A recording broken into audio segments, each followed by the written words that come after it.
21장 요한복음 21장 1절부터 5절.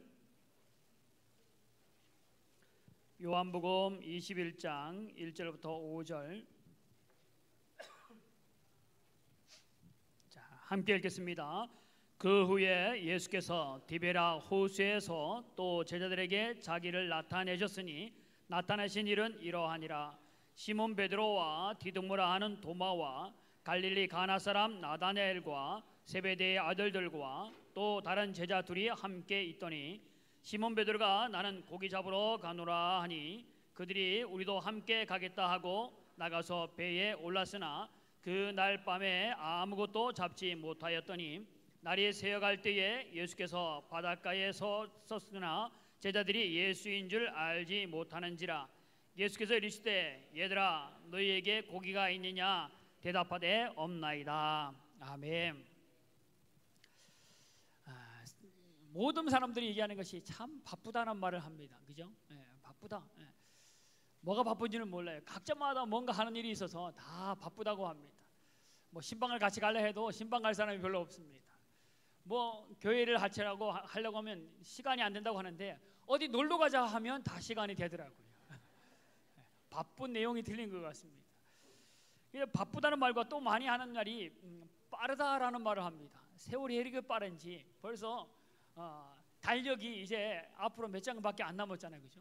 사무총회 얼마 전에 했는데 또 금방 1년 거의 다 지나간, 조금 지나면 뭐 2달 3개 달력 남았는데 라고 할지 모르지만 조금 있으면 금방 다 찢어버려야 되는 1년이 금방 지나가는, 뭐 나이대로 20km, 30km, 40km 나이대로 속도가 있다고 하듯이 참 빠르다라는 생각을 합니다. 왜 바쁜지, 얼마나 빠른지, 그 삶 가운데서 우리가 해야 할 것이 뭐냐면 뭘 하면 살 건가라는 겁니다. 뭘 하면 살 건가, 제대로 내가 살고 있느냐라는 것도 중요합니다. 바쁘게 살긴 하는데 정말 잘 살고 있느냐. 오늘 한번 본문을 보면서 우리 그러한 말씀들을 한번 좀 나눠보기를 원합니다. 오늘 1절에 보면 그 후에라는 말로 시작되어집니다. 그 후에, 먼저 여기에 말씀을 통해서 이 사건이 언제 일어났는지, 어디서 일어났는지, 무슨 일이 있었는지를 이 세 가지를 먼저 봐야 됩니다. 언제냐? 그 후에라고 하는 것은 오늘 본문 그 전의 이야기를 봐야 됩니다. 특별히 20장에 보면 예수님이 부활하신 부활장입니다. 그래서 부활하셔서 무덤에서 막달라 마리아를 만나셨고 가장 먼저 보여주셨고, 그날 저녁에 마가의 다락방에서 제자들에게 보이셨고, 또 8일 후에 그날 없었던 사람, 도마와 같은 사람들을 위해서 또 마가의 다락방에 한 번 더 나타나셨습니다. 그 이후에라는 말입니다.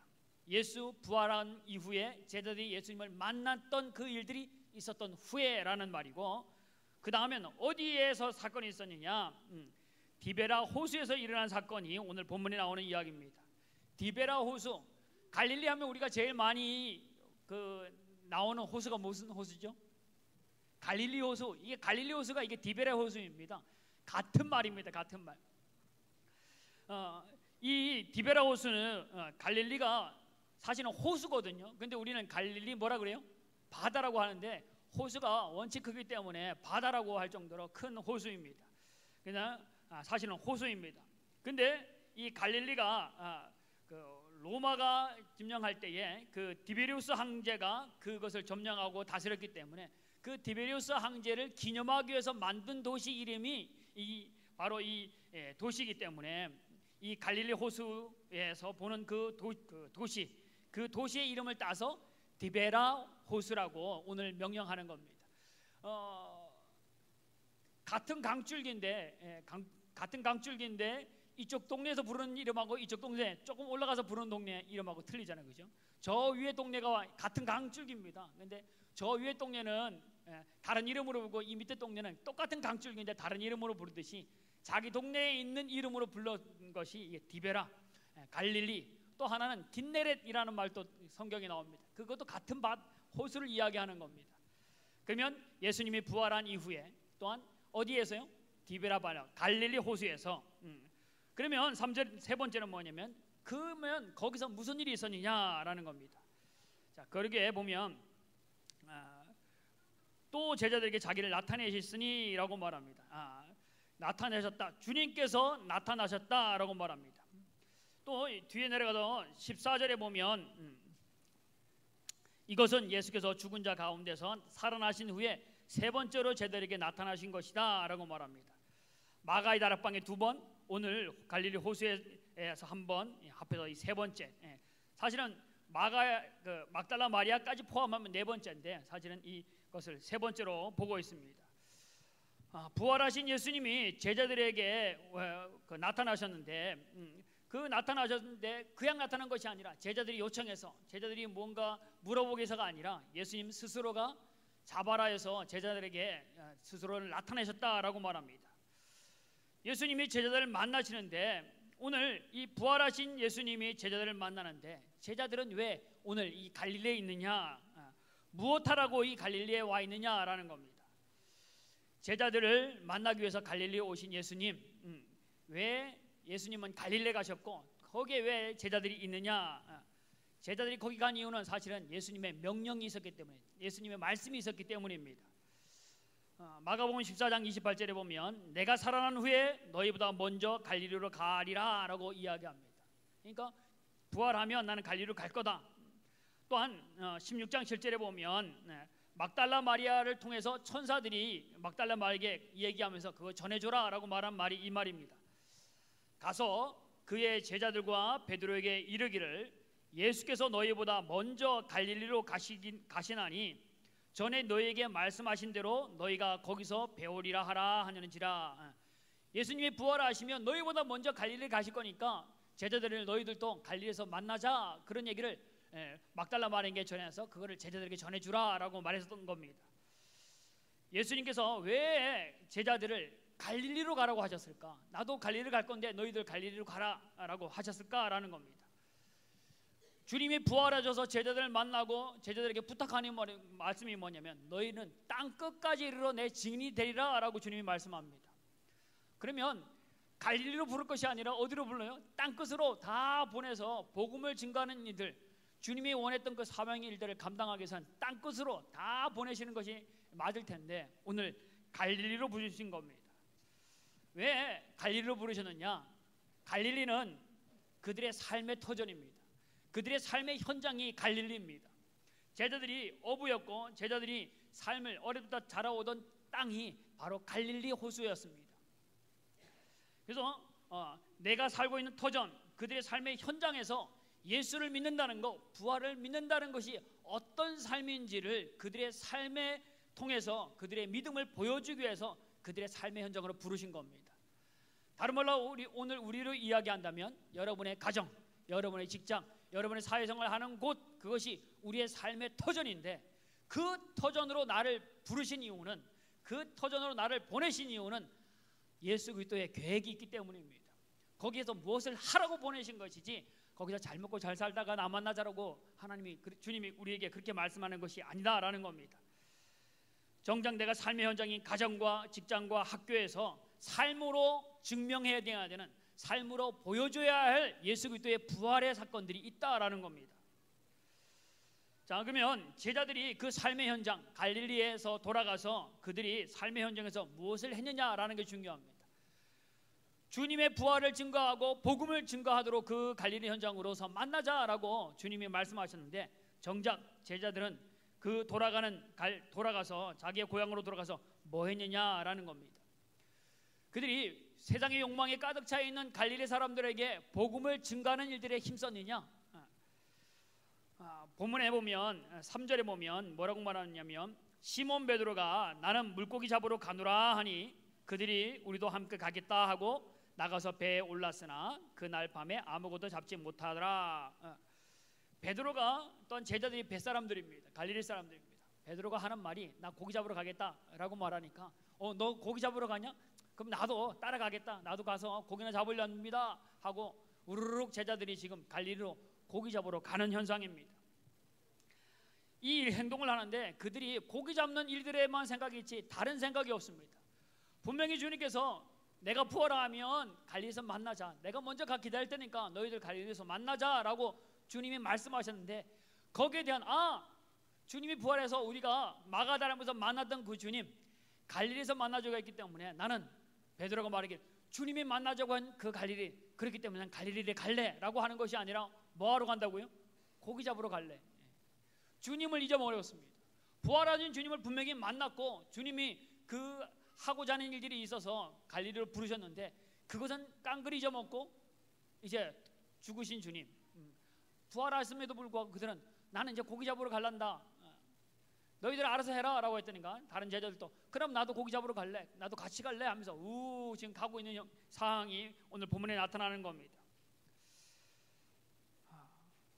그들이 그 갈릴리에서 고기를 왜 잡으러 가느냐, 고기 잡는 현장에서 다른 사람에게 복음을 전하려고 갔느냐, 고기를 잡아서 복음을 전하는 일들에 쓰기 위해서 고기를 잡고 있느냐, 갈릴리를 가서 뭘 하는 이유가 다른 이유가 없다는 겁니다. 그냥 돌아가서 그냥 자기의 주어진 삶에서 그냥 살겠다라는 것밖에 되어지지 않는다는 겁니다. 왜 고기를 잡아야 하는지, 그것이 어떤 복음과 주님의 부름과 무슨 관계가 있는지 전혀 생각이 없이 고기 잡는 일만 열심히 합니다. 결국에는 밤이 새도록 한 마리도 잡지 못하는 놀라운 일들이 벌어집니다. 그럼에도 불구하고 그들이 이것이 왜 우리가 고기 잡는 일이 평생 해왔던 일들인데 왜 우리가 한 마리도 못 잡는 실패의 삶을 살고 있지, 왜 한 마리도 못 잡는 실패의 밤을 살고 있지 라는 것에 대해서도 그들이 고민 한마디 하지 않습니다. 또 잡히겠거니 하고 그물을 내리고 계속 똑같은 일을 반복하지만 한 마리도 잡지 못하는 그런 일들을, 실패를 거듭하는 일들밖에 없습니다. 이유 없이 습관적으로 오늘도 살고 있는 우리의 모습과 다를 바가 없습니다. 오늘 나에게 주신 생명과 나에게 주신 삶의 현장 가운데서 내가 왜 살아야 되는지, 내가 왜 일을 하고 있는지를 이유를 모르고 오늘도 무조건 열심히 살면 될 것이라고 생각하는 겁니다. 오늘 우리 말하듯이 죽지 못해 산다는 것처럼 그냥 무조건 오늘 내게 주어진 일이니까 그냥 하는 겁니다. 목적도 없습니다. 그냥 살기 위해서, 그냥 삶 가운데 주어졌으니까 그냥 산다라는 것밖에 되어지지 않는 겁니다. 제자들이 그러한 하나님 주님의 복음과 주님의 부르심과는 아무 상관없이 고기 잡는 것에서 몰두하다가 주님이 옆에 계신데도 알아보지 못합니다. 자, 4절에 뭐라고 말합니까? 날이 새어갈 때에 예수께서 바닷가에 서셨으나 제자들이 예수인 줄 알지 못하는지라 라고 말합니다. 주님이 분명히 함께 계셨습니다. 주님이 말씀하신 대로 내가 너희와 함께 갈릴리로 갈 거다, 거기서 만나자 해서 주님은 그 자리에 와 계셨지만 제자들은 고기 잡는 일들, 내 생활 가운데 열심히 하는 일들, 그거 열심히 하느라고 거기에 빠져서 주님이 옆에 계신데도, 약속대로 주님이 와 계신데도 그들은 그 일들을, 그분을 알아보지 못했다라고 말합니다. 자, 다시 한번, 제자들이 왜 갈릴리로 갔다 그랬죠? 예수님이 명령이었고 예수님이 그렇게 말씀하셨기 때문입니다. 그러면 그 제자들이 갈릴리로 가서 주님이 오신다고 했으니까 언제 오실까라고 기다리면서 고기를 잡더라도 기다리면서 고기를 잡았어야 되는데 주님에 대한 생각은 아주 잊어버리고 고기 잡는 데만 열심히 합니다. 이상하다, 왜 오늘 고기 안 잡히지? 평상시에 내가 여기 와서 그물을 내리면 고기를 많이 잡았었는데 이상하다. 그냥 또 내리면 있겠지, 또 내리면 있겠지. 자기의 고기 잡는 일에만 열심히 합니다. 모든 관심이 물고기 잡는 일에만 집중되어 있습니다. 주님에는 안보기, 주님에는 안중도 없다라는 겁니다. 밤이 새도록 열심히 살아가고 있는 바로 제자들, 마치 물고기로 대변되어지는 세상의 재물, 세상의 부, 세상의 성공을 향하여 온 힘을 다하고 있는 제자들, 그렇게 힘을 쏟고 있는 많은 믿음의 사람들의 모습을 보여주는 겁니다. 제자들이 고기가 잡히지 않는 이유가 무엇일까 고민하지는 않습니다. 주님을 기다리면서 고기 잡는 것도 아니고 주님은 나물나라하고 고기 잡는 일에만 열심히 합니다. 오늘도 여러분과 제가 열심히 사는 것이 최고다, 열심히 사는 것을 목표로 살고 있다면 우리는 잘못된 열심을 갖고 있는 겁니다. 왜 내가 이거 하고 있는지, 왜 내가 이 자리에서 이것을 감당하고 있는지를 아셔야 되는 겁니다.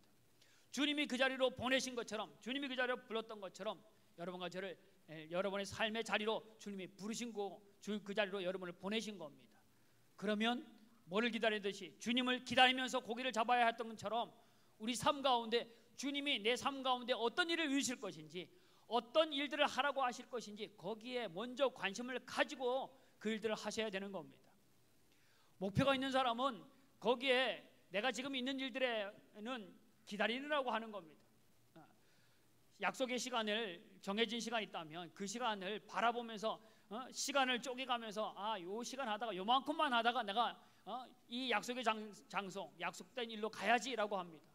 근데 이 약속의 장소를 잊어버리면 뭐예요? 중요한 약속을 잃어버리면 여기에 내 것에 빠져서 이 약속은 관계없는 사람이 되어지는 겁니다. 우리 인생은 주님의 부름에 따라서 살아갑니다. 오늘 부를지 내일 부를지 하늘나라로 언제 부를지 모릅니다. 근데 그 시간까지 우리에게 하시고자 하는 일들이 있다라는 겁니다. 근데 그거 모르고 무조건 열심히 살면 되는 것처럼, 오늘 내게 주어진 일은 무조건 열심히 하면 되는 것처럼만 생각하고 열심히 살다 보면 주님을 놓쳐버리는 일이 생깁니다. 우리가 하는 행동이 하나님을 기쁘시게 하지 않는 일들이라면 그것에 대해서 깨달음이 있어야 됩니다. 오늘 제자들과 함께, 베드로뿐 아니라 제자들이 함께 있었습니다. 근데 그들이 오늘 열심히 구물을 내리면서 한 마리도 고기 잡지 못하면서 그들 가운데 어느 누구 하나 우리가 지금 이렇게 행동하는 것이 맞나? 오늘 우리가 잊어버린 것은 없느냐? 주님이 기뻐하지 않는 일을 하는 것은 아닌가라는 어떤 각성도 없고 그저 다 고기 잡는 일에만 집중하고 있다는 겁니다. 그 가운데 한 명이라도 깨어서 우리가 주님을 만나야 되는데, 주님이 여기서 만나자고 했는데 주님의 관심을 가진 사람이 아무도 없다는 겁니다. 베드로가 고기 잡으러 간다 했더니까 베드로가 고기 잡으러 갈 정도면 나도 가는 것이 괜찮겠거니 라고 가는 겁니다. 누가 그런 생활을 하더라, 누가 그런 삶을 살더라 라고 하면 그 사람도 그렇게 사는 거 보니까 나도 그렇게 살아도 되는가 보다 라고 하면서 나도 온전한 믿음의 길, 온전한 주님의 부름의 길로 안 가고 나 나름대로 따라가는, 인생을 따라가는, 사람들을 따라가는, 앞에 사람을 따라가면서 주님을 잊어버리는 삶을 살고 있지 않느냐라는 겁니다. 옆에 사람이 믿음의 길로 간다면 나도 함께 따라가는 것이 마땅합니다. 그러나 그것이 믿음의 길이 아니요, 그것이 주님의 원하는 길이 아니라면 어떻게 해요? 돌아서야 됩니다. 가던 길을 멈추고 주님을 만남의 길로, 주님이 원하신 길로 가는 것이 우리가 해야 할 일들일 겁니다. 오늘 주님이 어디 계시냐? 주님이 어디 계시냐? 제자들이 떠난 자리, 제자들이 주님을 찾지 않고 떠나서 고기 잡는 일에 몰두하고 있는 그때에 주님은 떠난 자리인 바닷가 무태 육지에서 주님은 기다리고 계셨다는 겁니다. 제자들은 지금 그 자리를 떠나서 주님이 계시지 않은 물고기 잡는 일에 열중하고 있는 제자들의 모습, 이 대조적인 모습을 보여줍니다. 그때에 주님께서 제자들에게 무슨 이야기합니다. 얘들아, 너에게 고기가 있느냐라고 말씀합니다. 주님이 정말 고기가 있는지 없는지 몰라서 그런 질문을 하는 것이 아닙니다. 자신들이 왜 갈릴리에 와 있는지, 자신들이 갈릴리에서 무엇을 해야 되는지, 삶의 자리가 앞으로 어디로 가야 할지를 확실히 깨닫지 못하고 있을 때에 주님께서 이 질문을 하는 겁니다. 얘들아, 너에게 고기가 있느냐? 어떤 그 목사님의 간증의 이야기 중에, 시골 목사님입니다. 이분이 하는 얘기가 그겁니다. 아내는 그 교회의 집사님인데 열심히 신앙생활을 하고 있다고 합니다. 근데 남편은 뭐 하는 분이냐면 직업이 소장수, 장날 되어지면 시장을 다니면서 소를 사고 집집마다 다니면서 소를 보고 소를 사는 소장사하는 분이었습니다. 근데 이 남편은 돌아다니다 보니까 아내와 같은 교회를 다니지 않고 그 남편은 다른 교회를 다닙니다. 그래서 어느 날 그 여자 집사님이 전화가 와서 우리 남편이 죽게 되었다고, 목사님 빨리 와달라고 합니다. 그래서 남편이 가보니까 코에서 입에서 막 피를 쏟고 있습니다. 그래서 다른 교인이기 때문에, 남편은 다른 교인이기 때문에 자기가 기도해 주면 또 그 교회 담임 목사님한테 누가 끼칠까봐 그 목사님을 부르라고 했습니다. 신방을 요청해라 라고 했더니까 급하니까 또 간절히 그렇게 메어 달리니까 목사님이 그 자리에서 기도해 주고 왔습니다. 그때는 코에서 입에서 피를 철철 흘리는데 다음날 새벽에 보니까 새벽 기도 시간에 남편과 아내가 함께 와서 예배를 드립니다. 그래서 한 달 정도 시간이 지나면서 참 매 시간마다 와서 예배 드리며 은혜 받는 모습을 보았습니다. 근데 한 달이 지나면서 시간이 점점 지나면서 남편이 보이지 않기 시작합니다.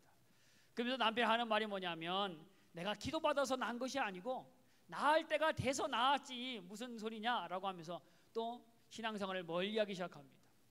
어느 정도 시간이 지났을 때 또 급하게 전화가 옵니다.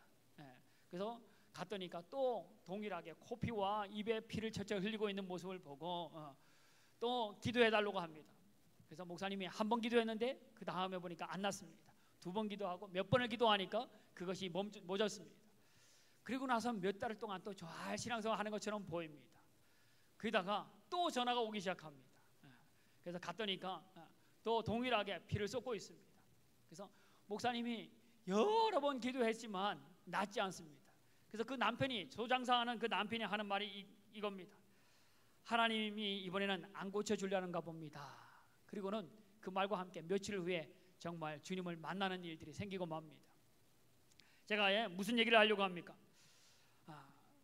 하나님이 어떻게든지 그를 고치셔서 하나님의 거룩한 일들에 사용하고 싶으신 분이 하나님이었습니다.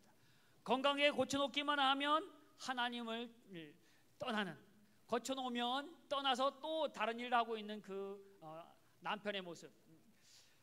그가 보니까 당시에 한 사람의 월급이 3만 원이었다고 합니다. 근데 소 한 마리에 한 번 나가서 소 한 마리를 사서 다시 되팔면 150만 원의 값을 가지고 돌아온답니다. 그러니까 이거 유혹을 버릴 수가 없는 거죠. 그러니까 그 사람이 다른 사람의 매 수십 한 4달치의 월급을 그냥 다 한 번에 버는 사람이기 때문에 돈 버는 일들이 그렇게 쉽게 내버릴 수 없는 일이었던 것 같습니다. 정작 고침받아서 하나님이 쓰고자 했는데도 그가 곁길로 가니까 아마 그 목사님이 그랬습니다. 그래서 그가 더 이상 고침받아서 쓰이지 않고 죄된 길로 갈까봐 하나님이 먼저 일찍 그를 부르신가 보다라고 목사님이 이야기했다고 합니다. 여러분에게 주어진 건강들, 여러분에게 주어진 가정들, 여러분에게 주어진 재정과 또한 여러분에게 주어진 삶의 모든 것들을, 이것을 어떻게 사용하고 있냐라는 겁니다. 고쳐놓으니까 떠나버리는, 고쳐놓으니까 돈 벌러 가는 일들에만 열중하고 있는, 주님에 관한 관계가 없는 더 열심을 다른 일들에 고침받았으니까 더 열심히 다른 곳에서 살아가고 있다면 오늘 그 장사꾼의 이야기가 혹은 우리의 이야기가 되지 않을까라고 생각되어집니다. 세상 생각으로 보면 예수님을 기다리는 것 가운데 고기 잡으러 가는 것이 더 세상적인 방법에는 지혜로울지 모릅니다.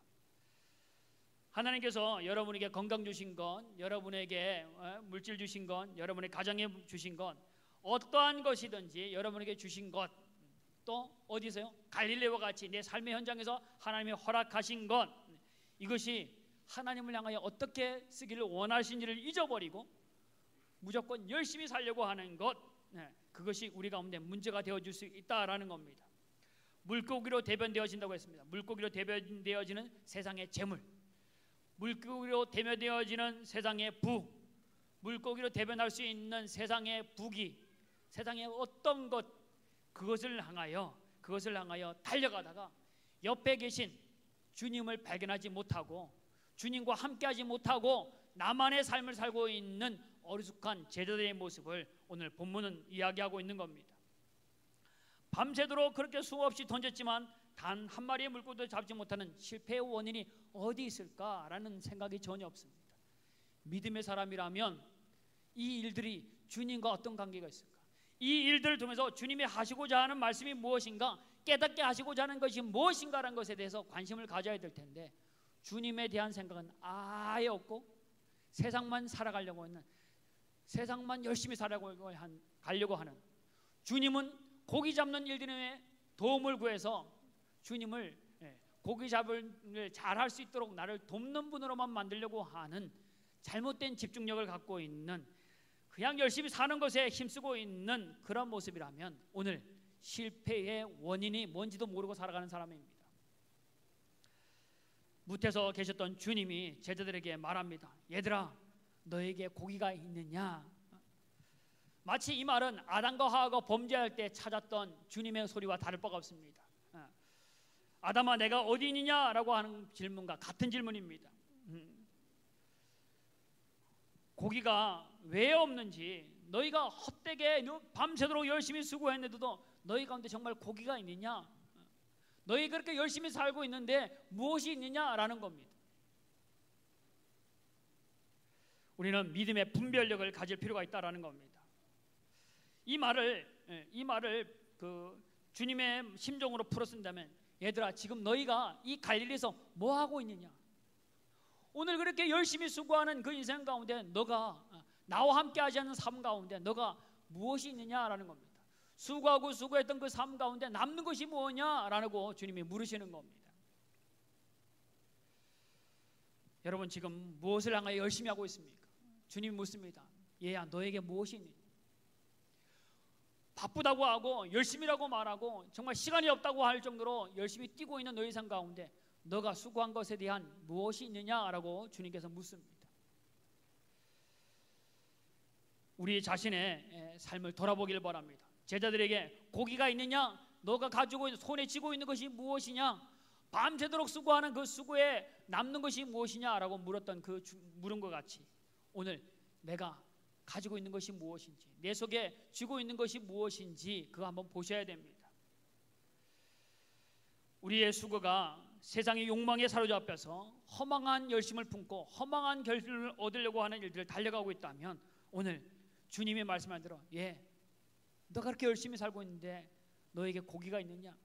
뭔가 귀한 것을 얻은 것이 있느냐라는 겁니다. 진리의 말씀 앞에 서기 전까지는, 주님을 만나기 전까지는 이것을 깨닫지 못합니다. 오늘 본문에 나온 이야기 가운데 보면 두 가지의 단어들이 나옵니다. 첫 번째는 고기라는 단어가 보게 되는데, 보통 헬라어로 고기를 익투스라고 해서 우리 그 고기 모양의 그 기독교인들을 초대교회의 그 고기 모양 있잖아요. 그거 그리스도인이라는 표시를 만드는 그 단어인데 그게 익투스, 물고기를 뜻하는 겁니다. 그리스도를 이렇게 써놓으면 고기 모양이 만들어지는데 바로 이 익투스, 물고기라는 뜻인데, 여기는 이 물고기 대신, 익투스라는 말 대신 브로스 파기온이라는 단어를 썼다고 합니다. 여기는 물고기란 뜻으로 그 해석되어지는 것이 아니라 식탁 위에 올려지는 진미를 말하는 겁니다. 진귀한 것, 귀한 것을 말하는 단어가 바로 이 물고기라는 대신에 쓰는 브로스 파기온이라는 단어인데, 이 말을 주님의 뜻을 살려서 이야기하면 바로 이런 말입니다. 얘들아, 너희가 욕망을 따라서, 세상을 따라서 너희가 열심히 밤새도록 수고하였는데 너희 인생 가운데 진귀한 것, 값진 것이 너희 손에 있느냐라는 질문입니다. 두 번째 단어가 뭐냐고 하면 주님이 제자들을 불렀던 얘들아 라는 말입니다. 이 얘들아 라는 말은 누구를 부를 때 하는 말이에요? 아이들을 부를 때 하는 말입니다. 당시에 성인을 부르거나 제자들을 부를 때 주님께서도 한 번도 사용하지 않은 단어가 얘들아 라는 말입니다. 얘들아 라는 말은 철없는 아이들에게 부르던 말이 얘들아 라는 말입니다. 어린 아이들에게 불렀던 말이 바로 얘들아 라는데, 바로 지금 이 제자들이 철없는 인생을 살고 있는 겁니다. 내가 왜 여기에 있는지, 내가 뭘 해야 되는지, 앞으로 어떤 삶을 살아야 될지 아무 생각이 없이, 철들미 없이, 깨달음이 없이, 주님과 동행한 삶이 없이 어린아이와 같이 자기 마음대로 살고 있는, 자기 마음대로 일하고 있는, 무조건 열심히 내 목적을 향하여 열심히 달려가고 있는 철없는 아이와 같은 제자들을 향하여 얘들아, 철없는 아이들아, 정신을 못 차리고 있는 아이들아, 때를 알지 못하고 해야 할 일도 모르고 천방지축 날뛰고 있는 아이들아 라고 부르는 그 말이 바로 이 얘들아 라는 말입니다. 철부지처럼 철없는 그 아이들처럼 오늘 우리가 뭘 해야 될지도 모르고 뭐에 힘써야 될지도 모르고, 더군다나 내 옆에 계신 주님과 동행함도 없이, 주님과 함께하는 것도 없이 내 멋대로 살고 있는 것이라면 주님이 철없는 아이들아, 얘들아 라고 부르실 그 부름에 합당한 사람이 바로 우리가 되어지는 겁니다. 주님이 말씀하셨습니다. 세상 끝날까지 너희와 함께하겠다라고 약속하셨습니다. 근데 제자들은 오늘 갈릴리 호수에서 기다리고 계신 주님, 와서 함께 있음에도 불구하고 제자들은 주님이 와 있음에도 불구하고 알아보지 못하더라, 알지 못하더라. 뭐 때문에 알지 못하냐면 고기 잡는 일에 빠져서입니다. 내 일에 빠져서 나와 동행하기를 원하시는 주님, 나의 힘이 되어지고 나의 능력이 되신 주님을 발견하지 못하고 살아가는 겁니다. 주님을 발견하지 못했을 때에 밤새도록 수고하지만 한 마리도 잡지 못하는 그런 실패의 삶을 살 수밖에 없습니다. 그런데 주님을 만나고 주님의 부름의 소리를 듣고 주님이 말씀하기를 오늘 잡은 것이 없다고 하는 그들 가운데 고기를 잡는 방법, 말씀대로 그물을 내리라고 하는, 깊은 곳에 그물을 내리라. 주님이 말씀하는 그 말씀을 만나면, 주님을 만나면 그 인생 가운데는 배가 차고 넘치지 만큼 내 인생 가운데 가득 차고도 남는 인생을 사는 것이 주님과 동행하는 삶입니다.